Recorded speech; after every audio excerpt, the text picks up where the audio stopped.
ஜனவரி 25 ஞாயிற்றுக்கிழமை. இருதயத்தில் ஜீவ ஊற்று. எல்லா காவலோடும் உன் இருதயத்தை காத்துக்கொள், அதனிடத்தினின்று ஜீவ ஊற்று புறப்படும். நீதிமொழிகள் 4:23. இருதயம் என்பது ஒரு மின் உற்பத்தி நிலையத்தைப் போன்றது.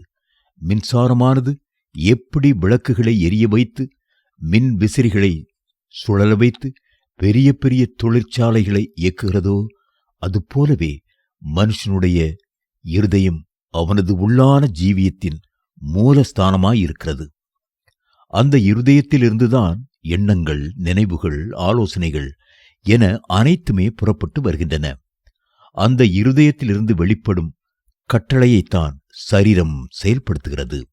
இன்னும் சொல்லப்போனால் அந்த இருதயம்தான் நமது உள்ளான மனுஷனின் வீடாக இருக்கிறது. நீங்கள் கிறிஸ்துவை உங்களுடைய சொந்த இரட்சகராகவும் ஆண்டவராகவும் ஏற்றுக்கொள்ளும் போது கிறிஸ்துவின் ஆவி உங்கள் உள்ளான மனுஷனோடு உறவாடும்படி இருதயத்திற்குள் வாசம் பண்ண வருகிறது. ஆகையினால்தான் அப்போஸ்தலனாகிய பவுல், விசுவாசத்தினாலே கிறிஸ்து உங்கள் இருதயங்களில் வாசம் பண்ணுவாராக, எபேசியர் 3:17 என்றும், இயேசு கிறிஸ்து உங்களுக்குள் இருக்கிறார் என்று உங்களை நீங்களே அறியீர்களா? நீங்கள் பரீட்சைக்கு நில்லாதவர்களாயிருந்தால் அறியீர்கள், 2 கொரிந்தியர் 13:5 என்றும் கூறுகிறார். ஒரு சிறு பிள்ளை ஒரு முறை கிறிஸ்துவைப் போல மிக பெரியவரும் இல்லை, மிகச் சிறியவரும் இல்லை என்றதாம்.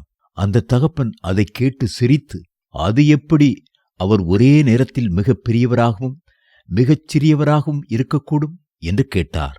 அந்த குழந்தை அதற்கு, இயேசு கிறிஸ்து வானாதி வானம் கொள்ளாத மிகப்பெரிய மகிமையின் ராஜா, ஆகவே அவரே மிகப் பெரியவர். அதே நேரத்தில் அவர் என் சிறிய இருதயத்திற்குள் வாசம் செய்கிறபடியினால் அவர் சிறியவராகவும் இருக்கிறார் என்று சொன்னது. அதைக் கேட்டு அந்த பெற்றோர் ஆனந்த பரவசம் அடைந்தார்கள். ஆம், இது பெரிய சத்தியம், ஆழமான ரகசியம். மனுஷரின் மத்தியில் தேவாதி தேவன் வாசம் செய்கிறாரே. இருதயமே சகல எழுச்சிகளின் இருப்பிடம். அங்கே இருந்துதான் துயரமும் மகிழ்ச்சியும் திகைப்பும் நொறுங்குண்ட பெருமூச்சுகளும் வருகின்றன.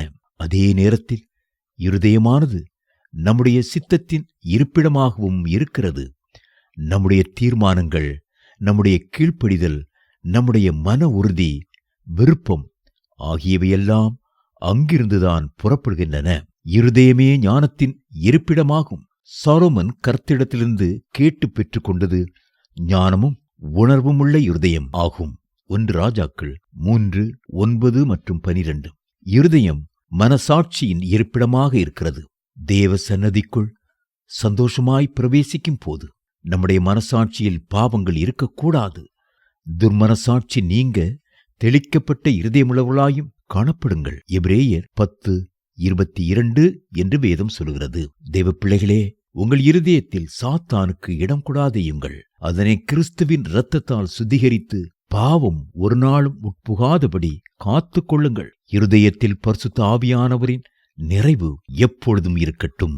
இருதயத்தில் சுத்தமுள்ளவர்கள் பாக்கியவான்கள், அவர்கள் தேவனை தரிசிப்பார்கள். மத்தேயு 5:8.